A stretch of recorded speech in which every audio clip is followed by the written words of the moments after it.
Bom dia. Acho que eu conheço muitos de vocês aí, né? Somos amigos há muito tempo, né? Então, eu fui convidada a falar da minha trajetória em 30 minutos, e são 39 anos. Então, cada slide fica por conta de 1 ano e meio, mais ou menos, né? 1 ano e 2 meses. A gente vai tentar fazer uma síntese, né? Mas eu gostaria de começar a falar com vocês por conta de... Eu acho que cada profissional, cada um de nós aqui, tem, antes de sermos terapeutas ocupacionais, a sua própria história, que vem dos nossos pais, daquilo que a gente viveu, da nossa genética, daquilo que a gente traz, né, como dons. E na terapia ocupacional eu observei, muitos alunos também que passaram por mim, que cada pessoa exerce a terapia ocupacional utilizando aquela essência que está lá atrás, né? Então, eu gostaria de contar um pouco para vocês sobre isso, né? Eu fui convidada para falar da arte. Eu fiz um caminho grande na ciência, né? Na ciência, tanto da neurologia, da neuropsicologia, como também das artes. Mas o que vem está lá atrás, de quando eu era pequenininha, né? Que eu adorava dançar, pintava paredes. E aí minha mãe me comprou um estojo grande de tintas e me deixava pintando os azulejos, porque aí depois brancos, que aí depois ela limpava, né? Então, eu sou artista desde que nasci. E eu adoro a dança também, desde que nasci. A música, principalmente a música, né? Nunca tive paciência para estudar música, mas eu tenho um ouvido muito sensível para a música, né? Meu corpo responde muito. E a natureza também, porque eu não saía da terra. E eu ficava comendo tatu-bola, de bebê, né? E plantando tomates, queria que minha mãe comprasse sementinhas para mim, e assim eu vivia no jardim. Então, hoje, depois de toda a trajetória de 39 anos, eu consegui chegar na união da minha essência com a terapia ocupacional realmente. E é isso que eu vou apresentar para vocês, tá bom? Próximo. Esqueci que sou eu, né? Aí é o próximo. Aquela folgada, né? Quem que virou para mim? Alguém. Então, antes da TO, eu fiz faculdade de biologia, mas parei, porque não me identifiquei com o tipo de trabalho que eu iria seguir, né? E já estudava arte há muito tempo. Eu tive... então, esse amor à natureza e às artes aconteceu antes mesmo da terapia ocupacional. Mas eu tive um fato na vida que também norteou a terapia ocupacional. Eu perdi minha mãe com 15 anos. E eu tinha essa ânsia de entender as doenças, o mistério, a morte, né? Então, o meu trabalho, ele tem todo um caminho científico, mas ele tem um fundo da espiritualidade. Eu trabalho muito como eixo central nesse caminho de todas as áreas que suscitam mais a essência de cada pessoa. E eu acho que vai de encontro ao objetivo da terapia ocupacional, que é despertar ações verdadeiras e felizes em cada ser humano, não é verdade? E eu acho que isso tem um pilar do que você veio fazer no mundo, tá bom? Então, é para cá que eu faço? Aqui. Então, assim, né? Eu escolhi, eu mudei da biologia para a terapia ocupacional, porque eu escolhi a terapia ocupacional porque eu sabia que ela ia me trazer a arte como um veículo de trabalho, né? Além disso, eu sempre fui muito curiosa na questão científica por conta da biologia, né? E aí também poderia estudar o ser humano dentro dos seus mistérios, das suas doenças, né? Minha mãe me levava a visitar pessoas idosas quando eu era criança. Então, hoje eu trabalho com pessoas idosas, né? Meu trabalho maior são com pessoas idosas. E sempre me encantei pelas mãos, sempre. Eu ficava procurando entender como que essas mãos fazem coisas tão lindas, né? Que incrível, né? Eu adoro a tecnologia, aliás, eu uso muito, que é a mão também que vai lá, né? Nos dedinhos e tudo. Mas o fazer das mãos me encantava. Então, poxa, reabilitar também as mãos, dentro tanto de uma questão cerebral como uma questão mais musculoesquelética, né? Me encantava tremendamente. Até quase eu fui terapeuta da mão também, né? Por um tempo aí, né? Que eu nem citei aqui. E aí tentei trabalhar nessas áreas, mas o meu trabalho permeou mais na área dos excepcionais. O meu primeiro trabalho foi muito difícil. Era uma casa que a terapia ocupacional estava se instalando e eram crianças muito graves, com deformidades absurdas e deficiência intelectual gravíssima. Eu sofria agressões mesmo naquela época, né? Era um ambiente completamente hostil. Eu chorava todos os dias para ir trabalhar. E a gente dá a volta por cima, né? Montamos oficinas e do que eu montei? Marcenaria, jardinagem, né? Artes, porque estava lá, né? Vinha de lá de trás, que era o que eu acreditava.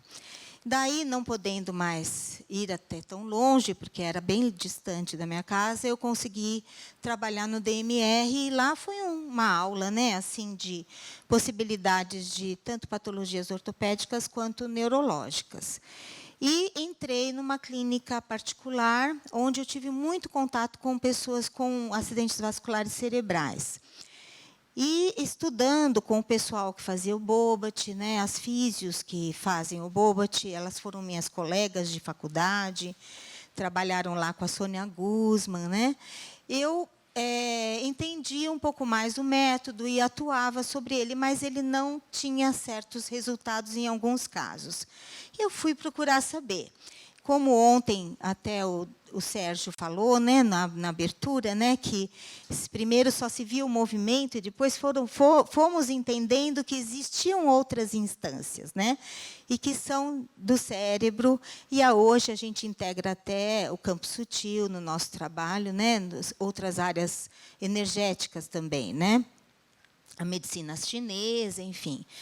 E aí eu fui vendo que o cérebro não era só movimento, ele era um monte de funções que estavam acima desse movimento. E daí que eu fui estudar a neuropsicologia no Hospital São Paulo, e lá fiquei, me formei junto com neurologistas, e por isso que eu tenho esse traquejo tranquilo, porque eu fui fundo mesmo nesses estudos, né, de neurofisiologia, neuroanatomia, e tentando me colocar na terapia ocupacional como um patinho feio, porque quem que é essa daí está fazendo no meio dos médicos, né, estudando aqui? E foi muito legal essa experiência. E daí eu fiz um tempo de pesquisa e depois eu migrei para o Hospital das Clínicas, para o grupo do Dr. Ricardo Nitrini, de funções cognitivas e do comportamento. Passei um tempo lá, fazendo um estudo de memória, e ele me disse: o seu conhecimento está insuficiente para a tese, né? Aí eu fui para a Inglaterra estudar num centro referência da Barbara Wilson, de reabilitação neuropsicológica. Foi aí que tudo começou a cada vez me tornar mais especialista na área da neuropsicologia. Então, eu fui uma das primeiras terapeutas ocupacionais que estavam nos eventos de neuropsicologia do Brasil, né? E a partir disso, eu desenvolvi conhecimento em muitas terapeutas ocupacionais. Eu acho que foi uma porta de caminhos mesmo para essa área tão bonita, que hoje está tão fundamentada através de avaliações, de testes, por grandes profissionais que estiveram comigo antes. E eu fico muito feliz e orgulhosa de ver tanto desenvolvimento que está acontecendo hoje nesta área especificamente. Mas isso não me bastava, porque faltava arte. E lá na Inglaterra, eu vi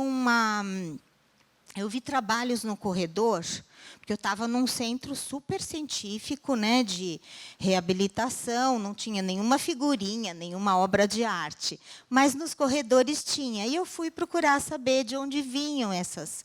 E era de um hospital de pessoas com demências que produziam arte. E lá dentro tinha a arte-terapia, a musicoterapia. Pedi para conhecer, fui visitar um hospital e cheguei nesse hospital, que era em outra cidade, em Cambridge, e vi um espaço que era completamente avesso ao olhar do hospital. O hospital era uma coisa fria, eu estava no inverno, e tinha uma casinha de tijolinho, que era esse lugar que eu fui visitar. E lá tinha salas de arte, abajur, livros, móveis antigos, plantas, sementes.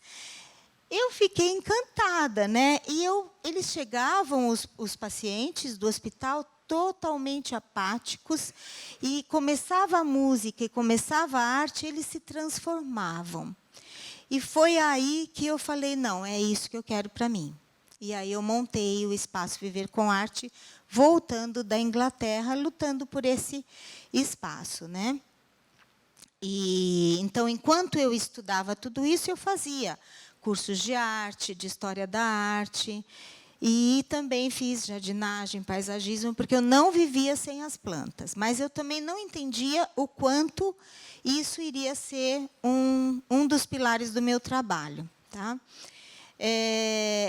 A arte e a natureza, elas foram meios pelos quais, e a música, pelos quais eu me reabilitei como pessoa diante da morte da minha mãe.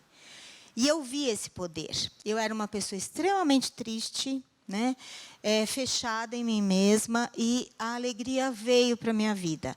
E uma vez uma paciente me perguntou, com demência, com Alzheimer, ela me perguntou, como que você criou tudo isso? Qual o motivo, qual o objetivo disso tudo? Aí eu contei que eu perdi minha mãe, não sei o quê, aí a arte, tarará. Ah, então você usou a beleza para transformar a tristeza? Né? Então, isso, para mim, foi assim incrível. Ela ter me falado. Isso se tornou um lema da minha vida. Porque, realmente, a beleza equilibra, ela dá estética, ela dá realmente uma sustentação. E eu não estou negando a dor, tá, gente? Eu não estou negando a tristeza, mas focar só na tristeza não vai construir, né? A gente tem que transformar, tá? Então, eu fui fazer o curso de arte-terapia.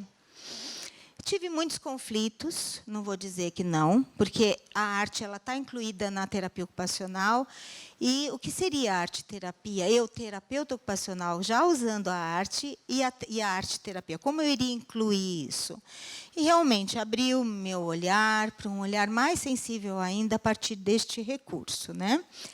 E eu comecei a ter a possibilidade de atender pessoas que eram artistas antes ou que se identificavam com arte e que tinham Alzheimer. Porque eu trabalhei um tempo com doenças não progressivas, com arte, e depois com muitas doenças progressivas, né?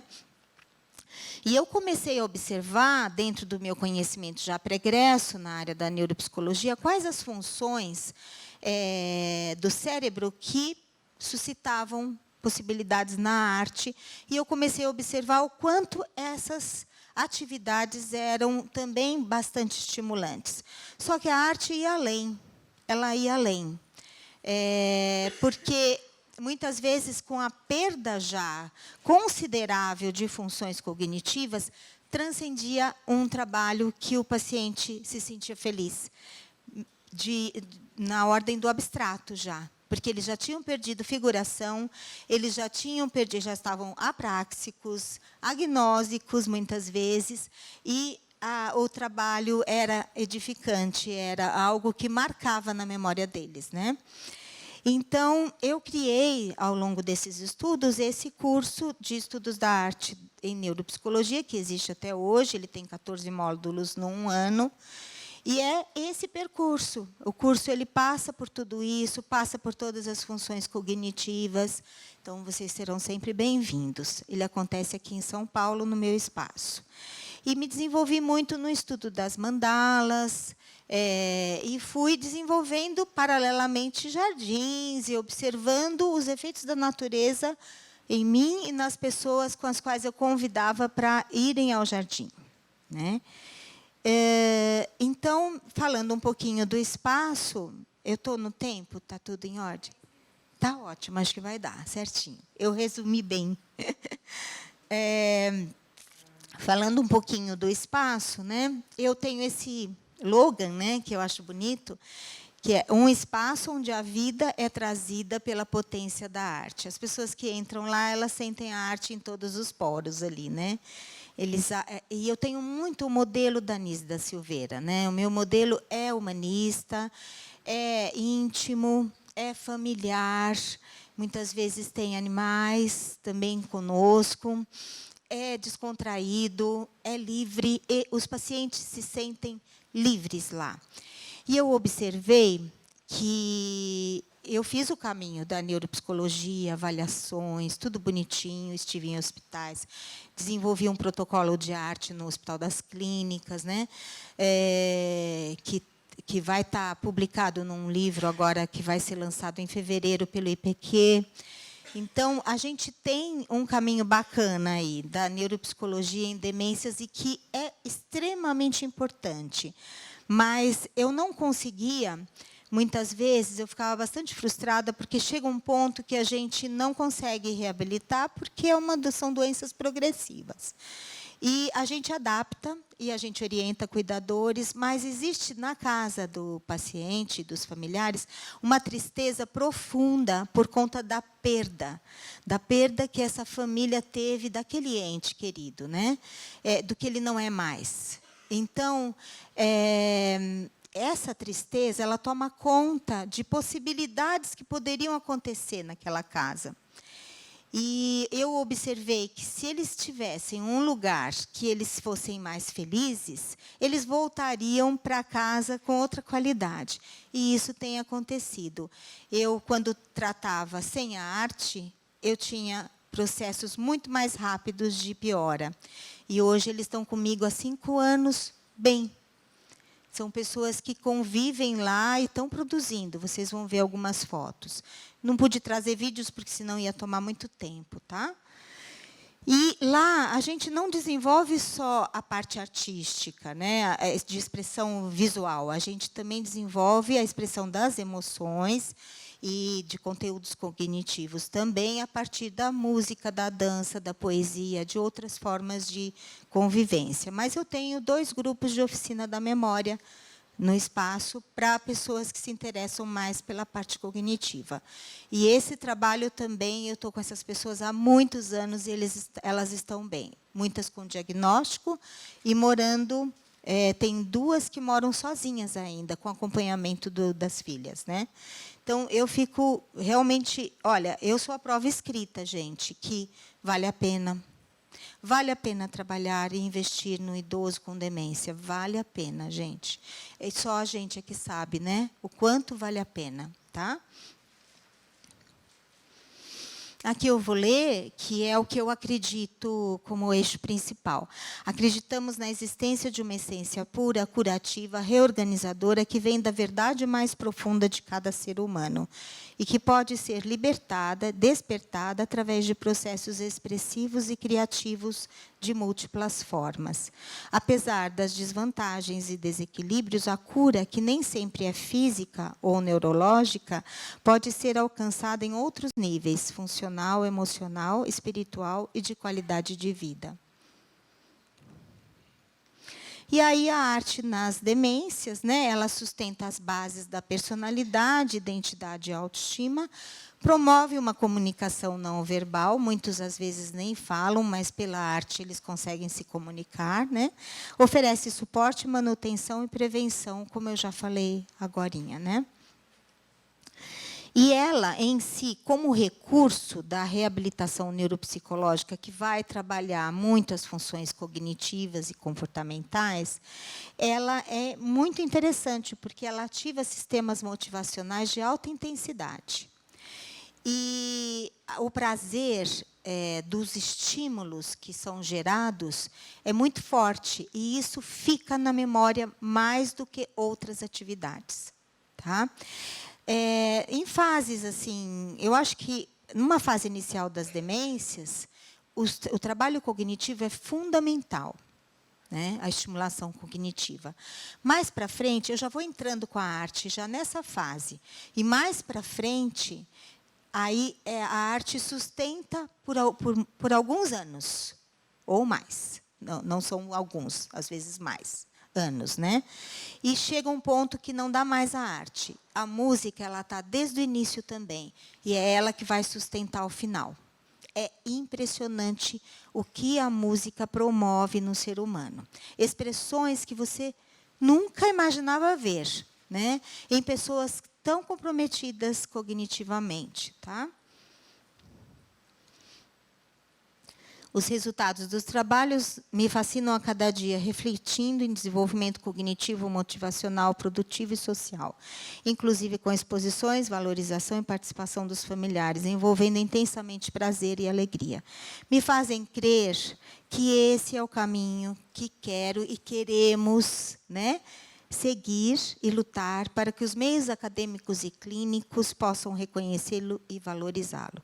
Isto é, a arte em neuropsicologia, podendo a arte trazer um alcance de recuperação e adaptação à vida de pessoas com prejuízos tão grandes e que desejam um novo significado em suas vidas. Essa moça, ela tem uma demência pré-senil de Alzheimer, com 55 anos, começou comigo, e ela está super bem. Deveria estar muito pior, porque é um quadro mais grave, né, quando é pré-senil. E a gente tem conseguido, ela tem muita consciência, eu não sei como, mas ela tem. Até me perguntou o que eu vinha fazer aqui hoje. E me contou sobre um programa da Globo, que falaram sobre demência, e ela com dificuldade de falar. Então, já estou com ela há 5 anos, gente. Então, vocês veem, né, que pré-senil não era esperado isso, não era. Então, basicamente é isso, né? A gente tem grupos de arte, música, dança, né? O quanto a música vai além, ela toca a alma e a dança expressa a alma. É lindo o trabalho com dança. Prevenção da memória e atividades cognitivas, visitas a museus, né? Atividades literárias e poesia, e grupos reflexivos em arte-terapia. E eu pensava que seria difícil, né, eles poderem pensar sobre a vida. Mas a gente traz, por exemplo, uma música que fala da janela. Aí eles desenham a própria janela e o que eles veem atrás da janela. E aí trazem tantos conteúdos que vocês nem... Então, por exemplo, eu dei um exemplo, né? Então, a gente trabalha, às vezes, conteúdos também um pouco mais profundos com eles, e é possível. Não sai dali, é no momento. Eles sentem, vivem e levam no coração essa experiência, mas isso não propaga para lembrar o que fez na casa. Então, os familiares pensam, o que ela fica fazendo lá? Né? Eles não lembram de nada, ela não fez nada. Mas alguns familiares me falam que eles voltam muito melhores do que saíram, né? Que eles ficam muito bem à noite. Então, é implícito a abordagem, né? O efeito do trabalho. Tá? E aí, nesse tempo, eu consegui trazer o jardim para a minha vida, né? Então, ele já existe, esse jardim existe há 8 anos já, e eu incluí nele muitos trabalhos de arte. Né? Ele tem mandalas, ele tem feng shui, ele tem mosaicos, ele tem distribuição energética. Eu estudei muito para criá-lo, e eu levo pessoas para lá nas estações do ano, refletindo sobre os efeitos do clima, dos ciclos da vida e dos elementos sobre a nossa biologia. Né? É isso que eu faço no jardim. E já levei os pacientes, e eles pareciam que lá eles não tinham demência. Era uma sensação muito interessante, né? Como eles exploraram, como eles já estou acabando. Então, aqui, ó, fala mais ou menos. Eu acho que as aulas vão ser disponibilizadas também, não é?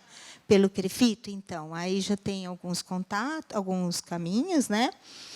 Aqui são algumas fotos. E aqui é o meu trabalho pessoal, porque eu pinto lenços das flores que eu planto e que eu fotografo. E é a minha arte pessoal, que eu também sou artista, eu não podia negar lá da criança, né?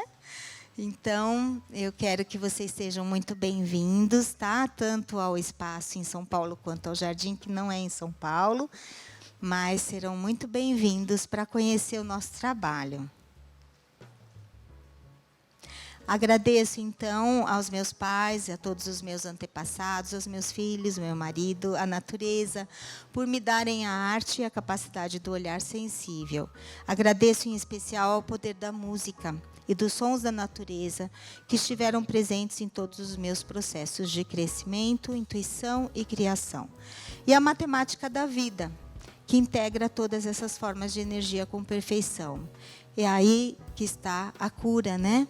Que nem sempre é visível no campo físico, mas ela está em outros níveis, né?